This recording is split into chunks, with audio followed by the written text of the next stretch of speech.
Usai viral istri hilang, muncul suami hilang. Istri syok tiba-tiba dapat surat cerai lewat ekspedisi. Belum lama kasus istri hilang setelah sehari dinikahi di Bogor terpecahkan, kini muncul kasus suami hilang. Kali ini kabar suami hilang itu dialami oleh seorang wanita yang merupakan TikTokers. Melalui akun pribadinya, wanita bernama Ayi itu mengunggah kisah pilunya, ditinggal suami yang hilang entah kemana. Hingga akhirnya ia dikagetkan karena tiba-tiba dapat surat cerai dari suaminya lewat layanan ekspedisi.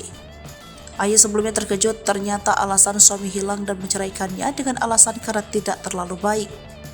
Kini kisah rumah tangga TikTokers itu menjadi perbincangan setelah menceritakan kisah pahit rumah tangganya.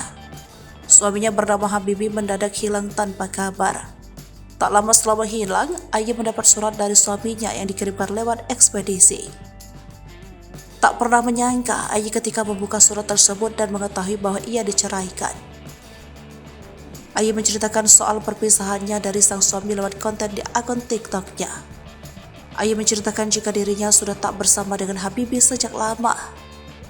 Padahal pernikahan mereka masih seumur jagung, yakni baru terselenggara pada akhir Januari 2021 lalu. Namun suami tersebut pergi meninggalkan Ayi tanpa meninggalkan kabar apapun.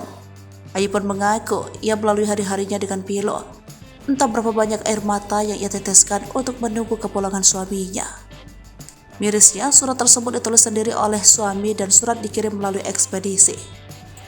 Dan aku sambil menunggu-nunggu kabar, ternyata beliau hanya memberikan aku kabar lewat sepucuk surat yang dituliskannya lewat ekspedisi.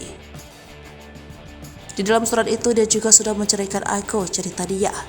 Sejak saat itu, wanita yang bernama lengkap Suryani Wahyu Lestari ini memutuskan untuk menata semuanya sedari awal lagi.